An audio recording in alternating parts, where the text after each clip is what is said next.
All right. Hello, everyone, and welcome. Welcome to session number 230 of Kevin Reads A Course in Miracles. Today, we are in chapter 29, entitled The Awakening, and we will focus on section 8, Roman numeral 8, VIII. Section 8, entitled The Antichrist. Whoa. All right. I remember that word, that hyphenated word, the Antichrist. When I was a young boy in grammar school, that would just strike up such fear. That was like the ultimate word for the devil. You could use other words for the devil, other names and everything like that. But once you used the term Antichrist, it was like this cold shiver went up my spine. It was like, oh, okay. So, that being said, the Antichrist, as we will find out shortly, is just the opposite of your true nature. All right? The Antichrist is the ego thought system. Right? The Antichrist is the thought of being separated from the oneness. You, as part of the oneness, are the Christ. You emanated from the thought of the Creator. All right? So anything other than that is anti. It's not who you are. It's against everything that you really are. All right? So it's the Antichrist. It's the ego thought system. Okay? And you are part of the oneness. You are the oneness. So let's just begin. Paragraph 1. What is an idol? Do you think you know? For idols are unrecognized as such and never seen for what they really are. That is the only power that they have. Their purpose is obscure, and they are feared and worshipped both, because you do not know what they are for and why they have been made. An idol is an image of your brother that you would value more than what he is. Idols are made that he may be replaced, no matter what their form. And it is this that never is perceived and recognized, be it a body or a thing, a place, a situation, a circumstance, an object owned or wanted, or a right demanded or achieved. It is the same. He's saying all these things are the same. All these things are substitutes for what you really are. They're substitutes for what your brother is, because you're one. You are one and the same. An idol is an image of your brother that you would value more than what he is. So I think this guy is this, that, and the other thing. And she's this, that, and the other thing. Right? And those are what we think is really true. So we value them more than what they really are. Right? And he says, and you never know what the purpose, because the purpose is obscure. He says, why do you do that? He says, the purpose is obscure. Right? The purpose is to reinforce the idea of separation. Their purpose is obscure, and they are feared and worshipped, both because you do not know what they are for. Everything in this experience of form is an idol. Okay? And as I have a tendency to say, just look at it calmly. Look at it very logically. Right? Everything He said, be it a body or a thing, a place, a situation, a circumstance, an object that you own or that you want, right? Or a right that's demanded or achieved. It's the same thing, he says. Even when I think, oh, he insulted me, you have no right to speak to me that way. I should be respected. You should not call me an old senior citizen boomer as if it's a bad thing. All right? It's my right that you don't insult me. All right? So everything that we experience in form is an idol. That's what we're trying to get at here. And he says, and the only power that they have is that they're never seen for what they really are. He says that's what they're never seen for what they really are. All these things in the world that my senses report to me, everything that my senses report to me. He says, you don't see what they're really for. And that's their power. Idols are unrecognized as such and never seen for what they really are. That is their only power that they have. That we don't recognize that what they are for, the purpose. Purpose is a big deal in the Course in Miracles. What is it for? And it can only be one of two things. It's either to reinforce separation or to bring about the awareness of the oneness. Okay. Keep it simple. Right? Idols are made that he may be replaced. That's to see the Christ in the other. The idols are made that you be replaced. Right? And they are a replacement for who you truly are. Right? And it is this that never is perceived and recognized. Right?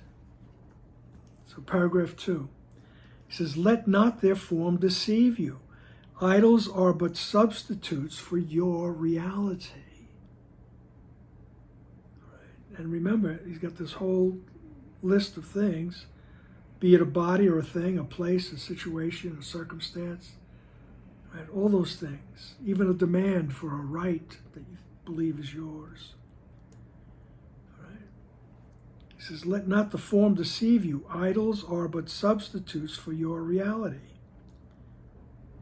In some way, you believe they will complete your little self. For safety in a world perceived as dangerous, where forces massed against your confidence and peace of mind. They have no power to supply your lacks and add the value that you do not have.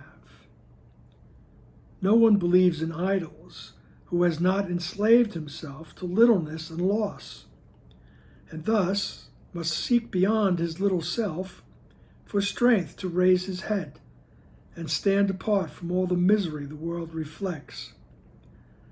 This is the penalty for looking not within for certainty and quiet calm that liberates you from the world and lets you stand apart in quiet and in peace.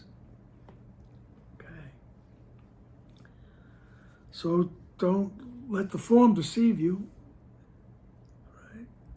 The idols, everything in this world, is a substitute for your reality. All right? And in some way you think it's going to complete you, your little self. All right? It's going to help you with the world, which has it's just an unsafe place to be.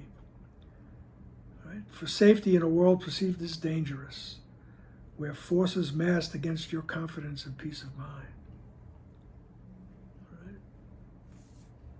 And these idols, we think they have the power to supply our lacks and add the value that you do not have. The minute I believed I was separate from the oneness, there was a sense of lack that I took with me into this dream.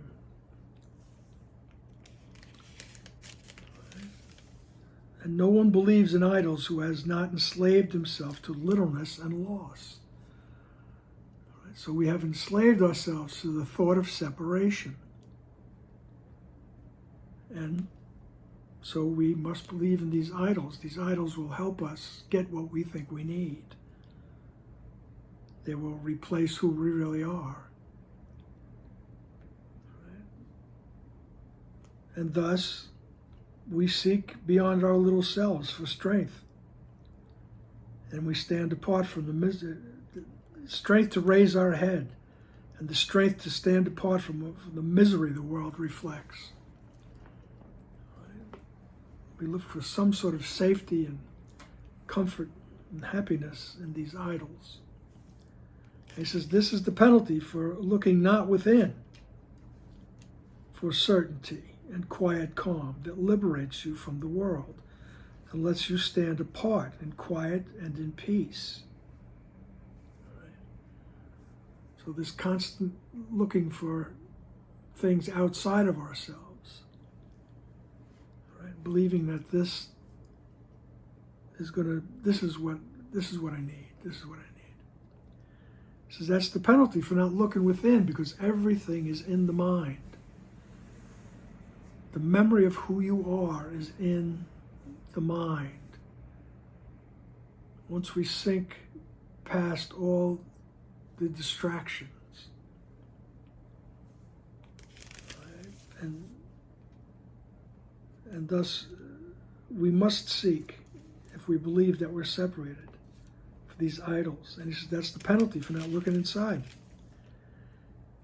where the quiet calm that liberates you from the world is. Right? And in the mind, you can stand apart in quiet and in peace.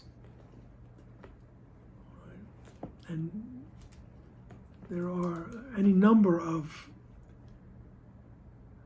spiritual teachers, so to speak.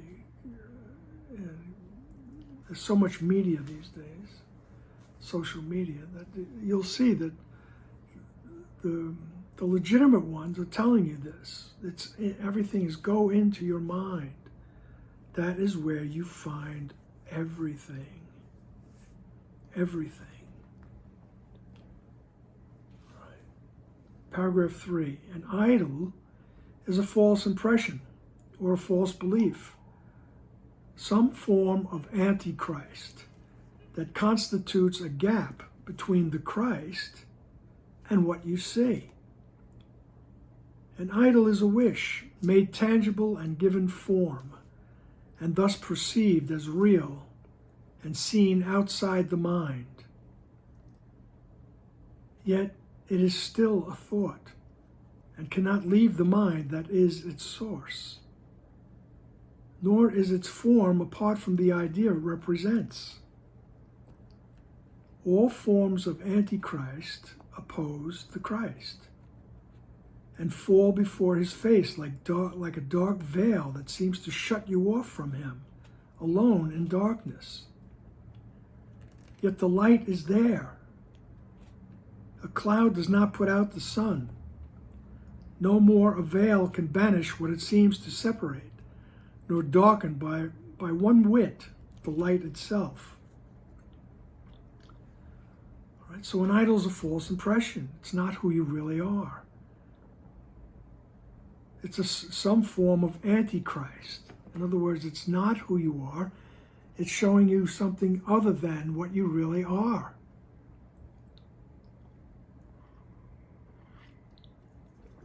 Which is the emanation from the original source, the Christ. That's your true nature.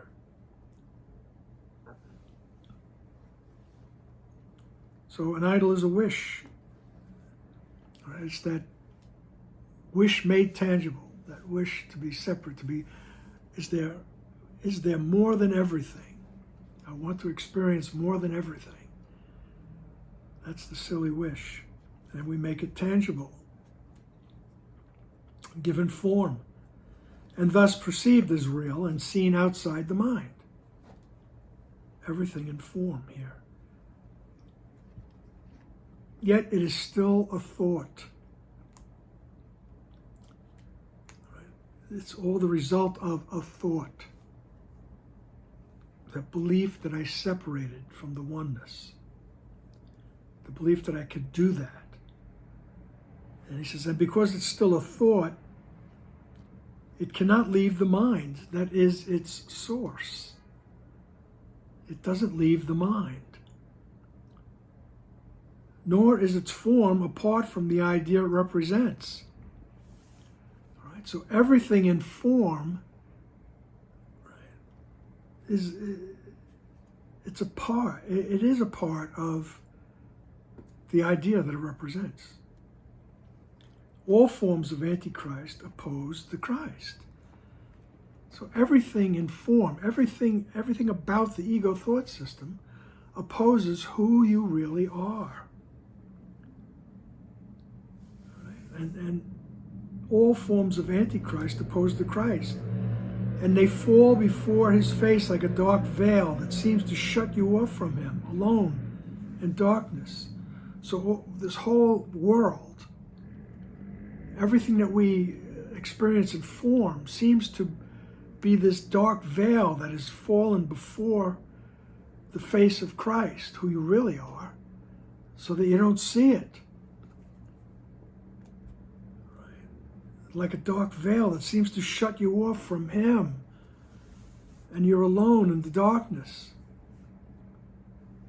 You're shut off from your true self, and you feel alone in this silly world. Yet the light is there. Right? Nothing has really happened. Right? The Christ is still there. Who you are is still there. Right? The light is still there. A cloud does not put out the sun, so a cloud passes over the sun. All right? My hand goes in front of my face. I'm still here. A cloud does not put out the sun. No more a veil can banish what it seems to separate. Right? So this veil that seems to have fallen before the face of Christ, which is the world, the ego thought system, right? He says it can't banish what it seems to separate. It can't banish who you truly are. And it can't darken it. It can't darken the light by one whit. All right? By one whit. I had an English teacher in high school who was quite pretentious. And he was remarking on my Queens County accent. He said he couldn't promote me to the next level up because I said wit instead of with. I said, okay, whatever you say. Oh my goodness. But this whole world cannot darken by one whit the light of who you really are.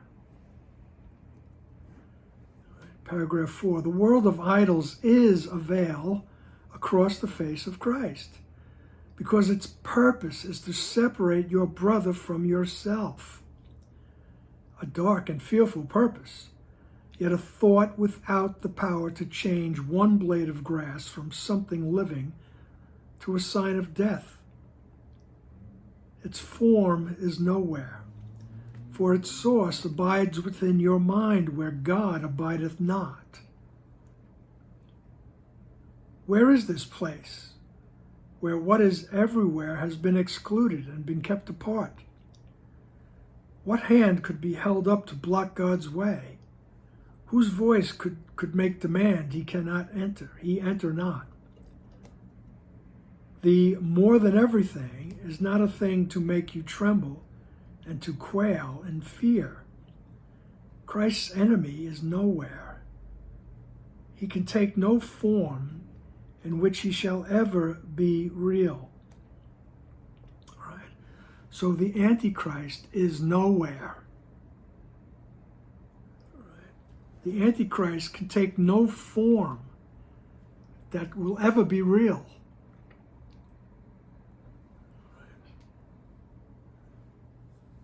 He says it's just a veil. The whole world is a veil drawn across the face of Christ.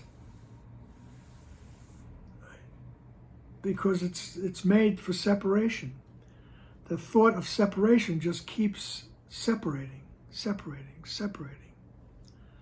mean, that's how living things are born, right? From sperm and egg, mammals. The two cells combined, and then they just keep separating. All right? He says this whole world is to keep you separate and not recognize that, you not recognize the oneness, not recognize that the other person is the same as you, because we see so many differences. All right? And that's their purpose, is to keep us separate.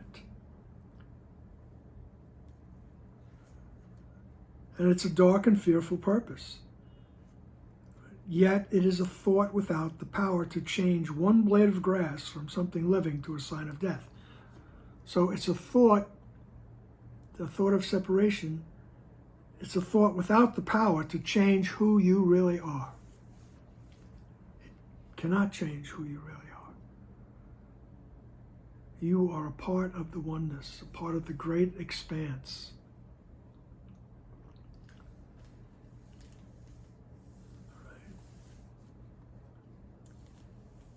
Its form is nowhere. All right? Its form is nowhere, for its source abides within your mind where God abideth not. I was talking about the wrong mind. All right? We think that there's a part of the mind where God doesn't exist. All right? He can't enter. Stay back. All right? And that's the blockages we're trying to remove. All right. It says we think, he says the form is nowhere because it's the source of this thought of separation abides in the part of mind where we say God can't enter, which is nonsense.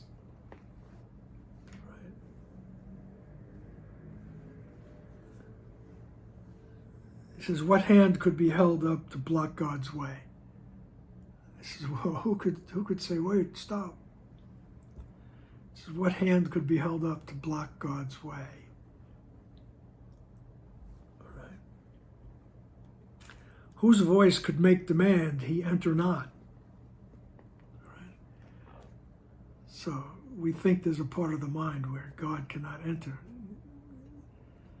He says, don't be silly.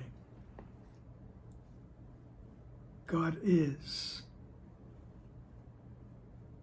All right. Where is this place? All right.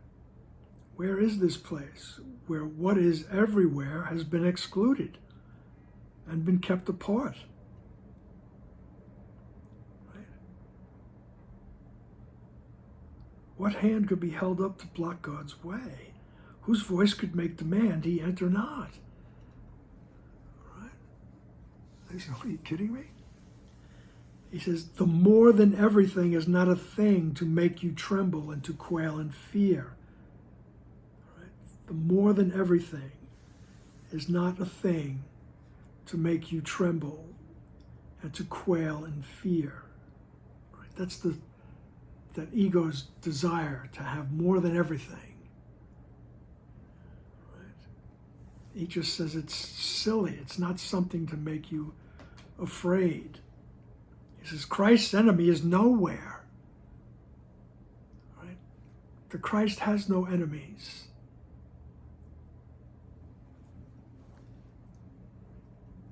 He can take no form in which he ever will be real.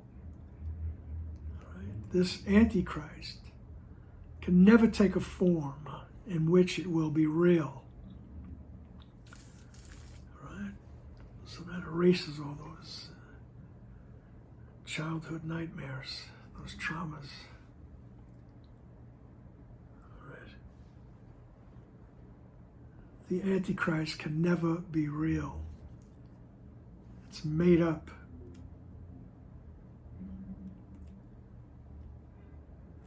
So, paragraph 5, what is an idol? He says, again. Remember that first thing he says, what is an idol? You think you know? So in paragraph 5, he goes, what is an idol? He says, nothing. It must be believed before it seems to come to life, and given power that it may be feared. Its life and power are its believer's gift. And this is what the miracle restores to what has life and power worthy of the gift of heaven and eternal peace. The miracle does not restore the truth. The light, the veil between, has not put out. It merely lifts the veil and lets the truth shine unencumbered, being what it is.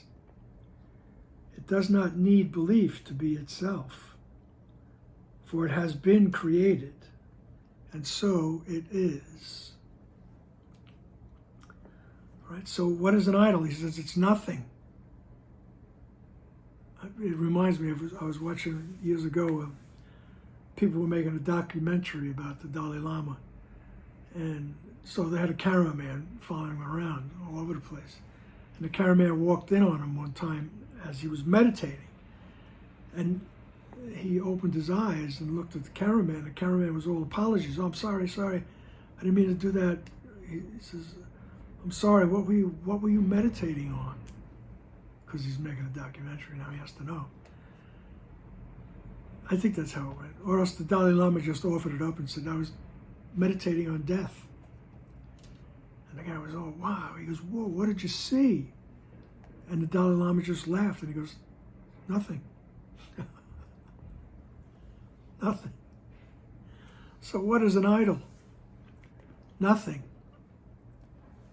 It must be believed before it seems to come to life, and given power that it may be feared. So these idols, all these replacements for who I really am, and for who you really are, says you have to believe it first. First, you have to believe that you're separated from the oneness. And that gives all the nonsense life, or what seems to be life. Before it seems to come to life, he says. And given power that it may be feared. So even the thought of death, as far as the Dalai Lama, it's feared by so many people. And he just laughed. He says, it's nothing. It's nothing. Right? He says, its life and its power are its believer's gift. So that's the gift of the ego to us, is that you believe all this stuff. You believe there's stuff that's out there to get you, and you could use this and use that, and the whole world, all right? It's, at the very best, it's annoying. All right. So, let's see. Its life and its power are its believer's gift, and this is what the miracle restores to what really has life and power, worthy of the gift of heaven and eternal peace. Right? So the miracle restores what has life. Right? It restores the knowledge of your true self. Right? It lifts the veil. Right? It just lifts the veil. Sometimes to describe the miracle as just the realization that you have a mind and you can make a choice. If you choose for the oneness, the veil is lifted. And even in those practices where we say, help me to see correctly, that's lifting the veil, right? Letting the light in momentarily, as much as we can handle. And we will apply it in specifics because we think we're so specific. Help me to see correctly. Right? So the miracle doesn't restore the truth. It says the light, the veil between is now put out. The miracle, it merely lifts the veil and lets the truth shine unencumbered. So the miracle, we could say, is going to the mind and saying, help me to see correctly. Realizing that I've been seeing incorrectly. I've been looking through the eyes of the ego. Right. So it merely lifts the veil and lets the truth shine unencumbered, being what it is. It does not need belief to be itself, for it has been created. So it is. Right. The truth has been created. Right. It does not need belief to be itself. It just is. Right. It does not need belief to be itself, for it has been created. So it is. In the beginning of these sessions with Helen, I think Jesus just said, look, we could just say God is and then cease to speak. But in our situations here, we need a little more than that. We need to be convinced. We need to see the psychology of the belief in separation. We need to see the effects of it. We need to realize we have a mind and we can make a choice. But other than that, the truth doesn't need belief. It just is. It's not waiting for me to believe in it.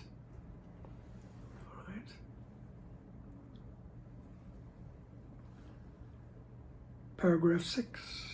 An idol is established by belief, and when it is withdrawn, the idol dies. In quotes. This is the Antichrist. The strange idea there is a power past omnipotence, a place beyond the infinite, a time transcending the eternal. Here, the world of idols has been set by the idea this power and place and time are given form and shape the world where the impossible has happened.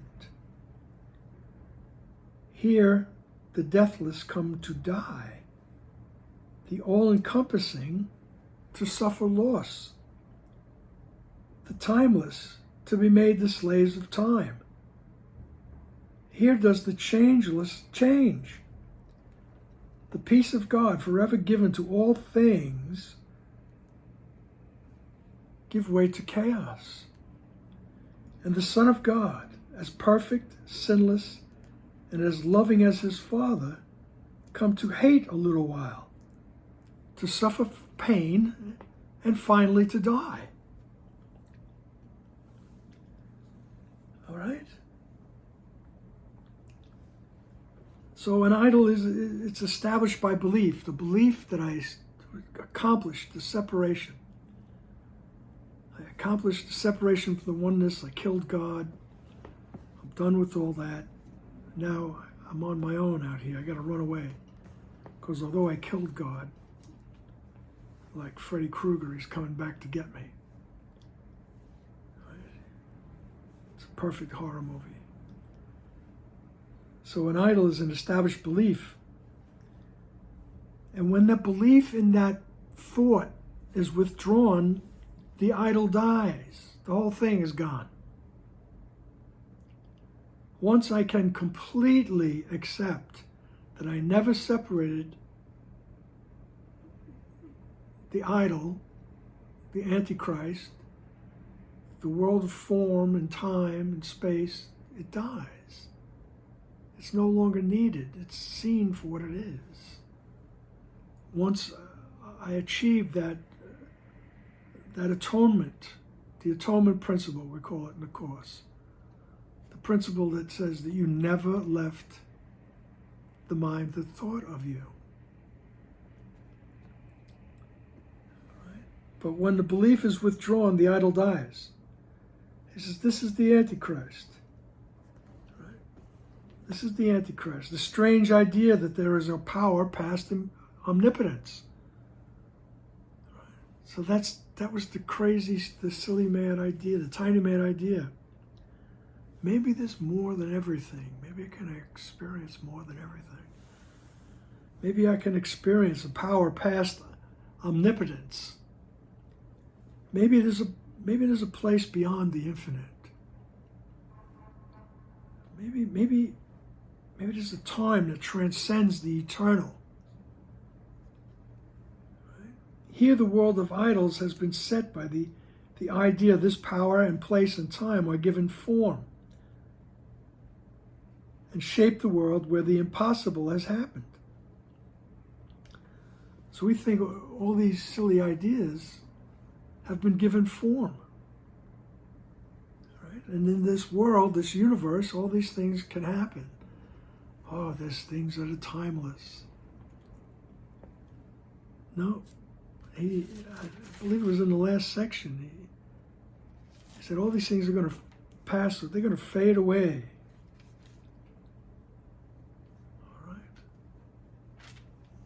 Take too much time looking for it. But he says this is the world of idols. Right? Here the world of idols has been set by the idea this power and place and time are given form.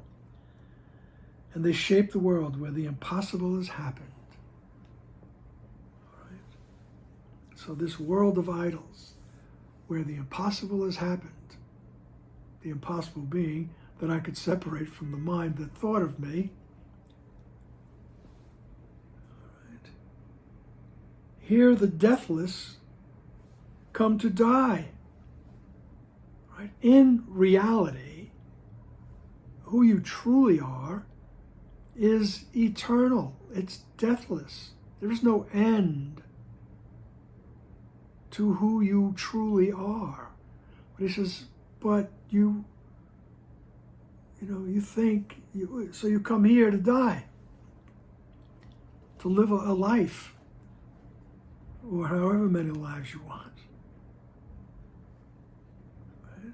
Here the deathless come to die, and the all-encompassing to suffer loss.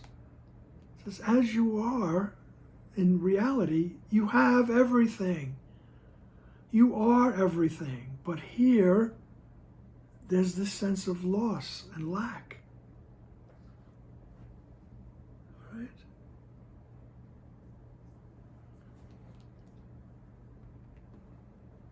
And you're a slave of time. Right? Like Eckhart Tolle says, put the apple on the windowsill and watch. It's a slave to time. That's what we become here.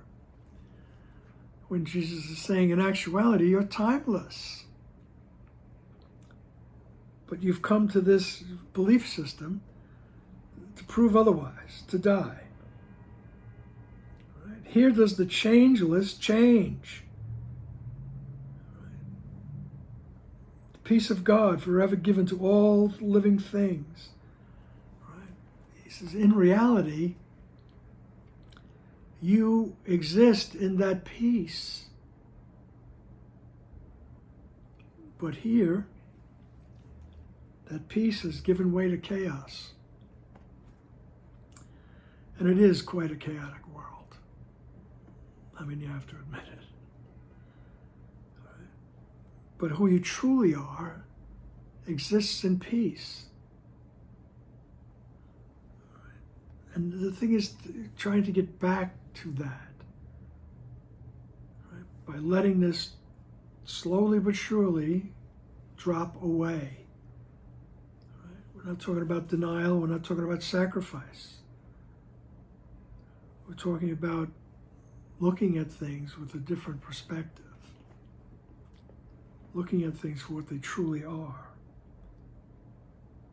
So, and the Son of God is perfect, sinless, and as loving as his Father, has come here to hate a little while, to suffer pain, and finally to die. Needless to say, Jesus doesn't think much of this existence here. All right? Because that's what we've chosen to do, to believe that we're other than what we are. This is the result. All right? So in paragraph 7, he goes, where is an idol? Where is it? He says, it's nowhere. He says, can there be a gap in what is infinite? Right? A place where time can interrupt eternity? A place of darkness set where all is light? A dismal alcove separated off from what is endless has no place. It has no place to be. Right? So this little dismal alcove in which we think we exist.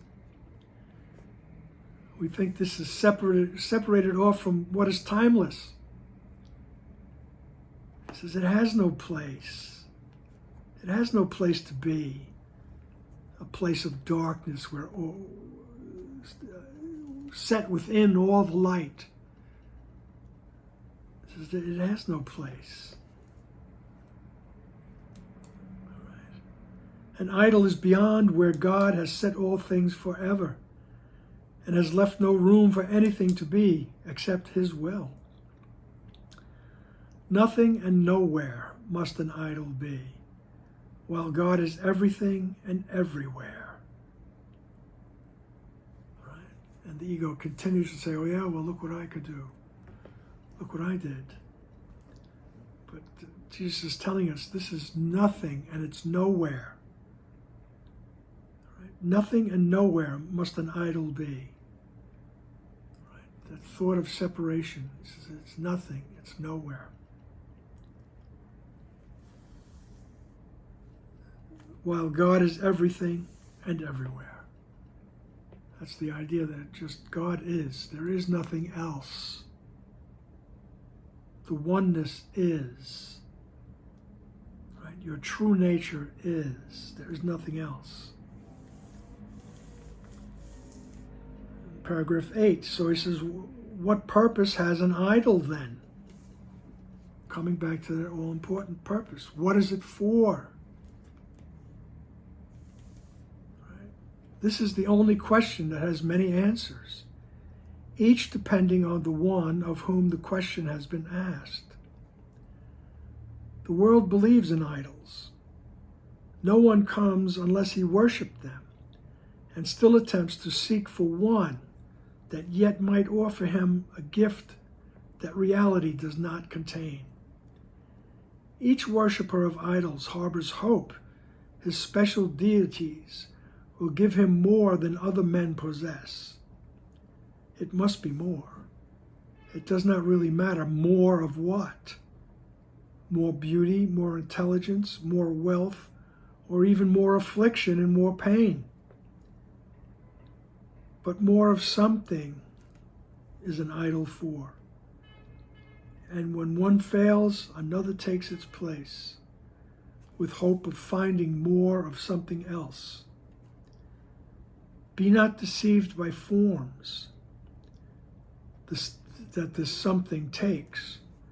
An idol is a means for getting more, and it is this that is against God's will. So, repeating that idea of that you want more than everything. He says this idol is a means for getting more. All right? More of something.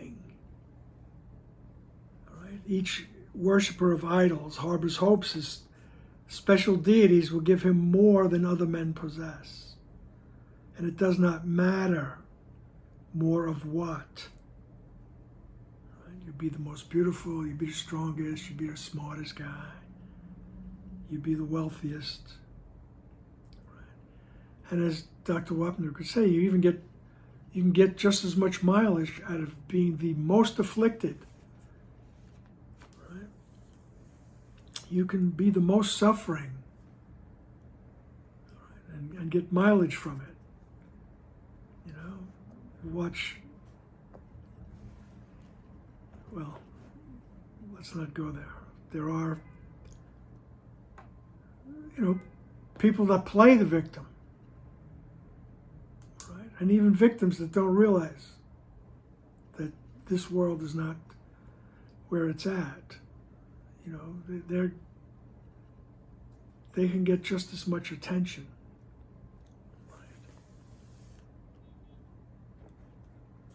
As Dr. Wapnick would say, you can get as much mileage being the stupidest person as you can being the smartest one.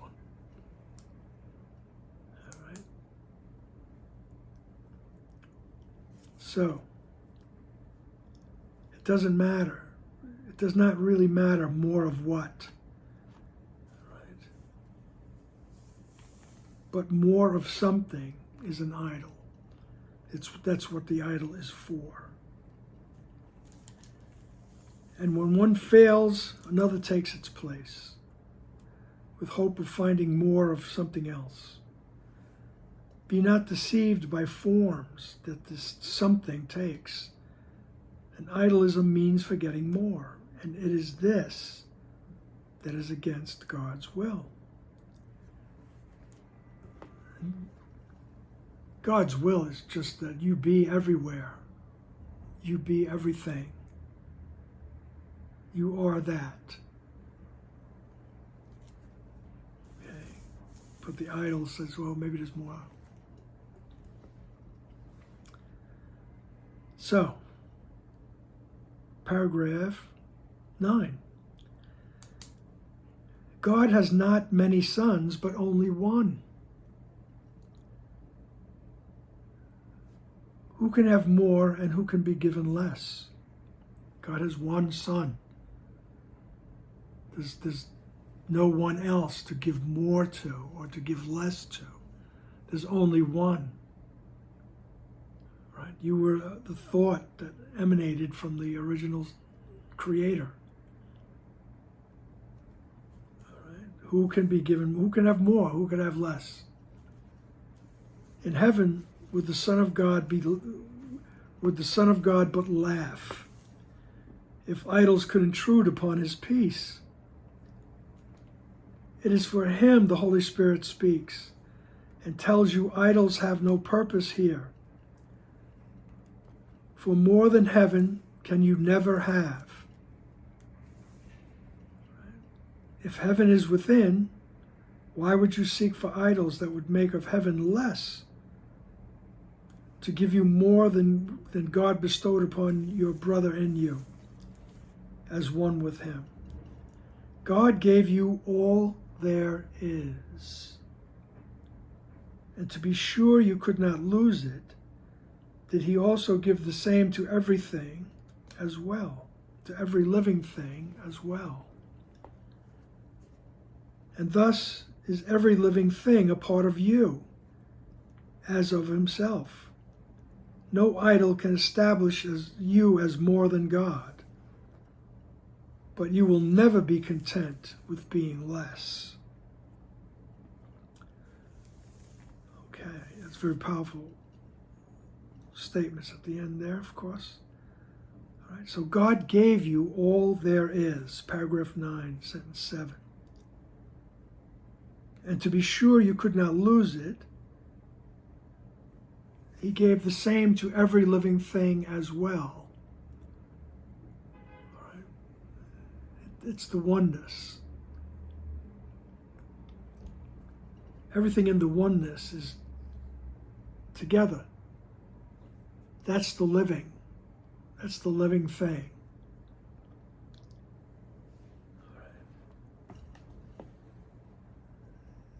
in the mind of God is where life is. Okay. So God gave you all there is. Right? And so it's distributed to every living thing, everything that is within the mind of God. Right? That's how, as we progress through our journey here in the dream, eventually aspects of the dream start reflecting the living. Right? Aspects of the dream start reflecting the living elements of being in the oneness. Right? It all reflects the oneness, the happiness, the abundance, the safety, as we have our perspective changed.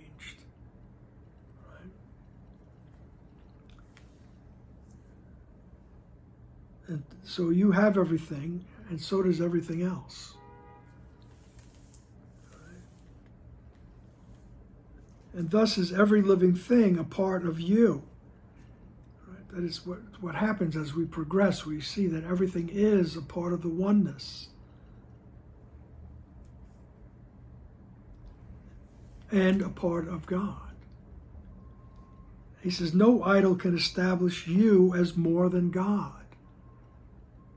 So that as we started off, we said, oh, maybe there's more than everything. Maybe I can have more than everything. Maybe I could be more than everything. And thus the ego thought system appeared, and then we chose, oh yeah, I'm going to try that. He said, but no, none of this can give you. It cannot establish you as more than God.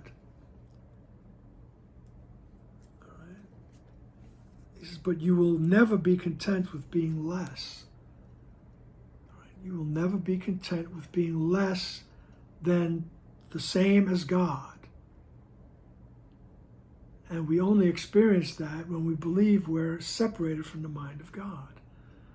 We will never be content within this world of form.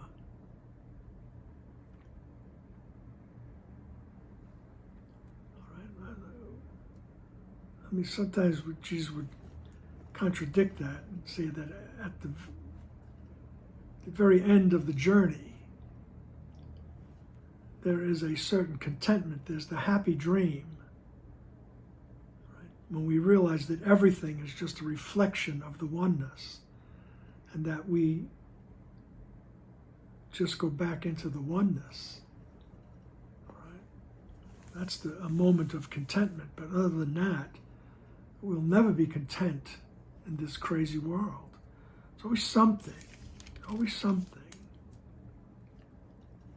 Right. Even if I think I'm really hip and cool, and I'm dabbling in social media, it's like, I don't make too many comments, believe me. But every now and then, it's like something gets misconstrued, and I get a nasty comment back, and I was like, oh no, wait, I didn't mean that. I didn't mean that. So this world is nutty. I think I will stay. Just teaches me to why bother? Why bother? You know, there's no need to do these things, to interact in social media platforms. This is enough. My YouTube channel, I love it. Facebook allows me to post these things. I love it. I post a wordle every day. And that's about it. So God has not many sons, only one. We are all together. We are the one Son. Right? So there's only oneness. So there's no such thing as more or less. He has more than me. She has less. So that only happens here in the dream of separation. He says, God gave you all there is. Right? And you can't lose it. Right? He says, no idol can establish you as more than God. So no idol can establish you separated from the oneness. He says, and you won't be content with being less than God.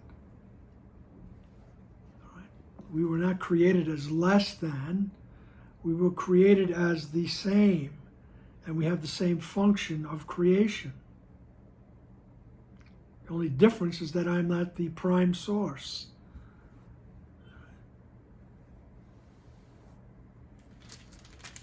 Alrighty then. So remember, purpose is a big deal. Like everything that we experience in this world, the purpose is to prove our separation. It's to keep us separate. All right? To keep us out of the mind, where the light exists, where we just need to lift that veil and enter the light.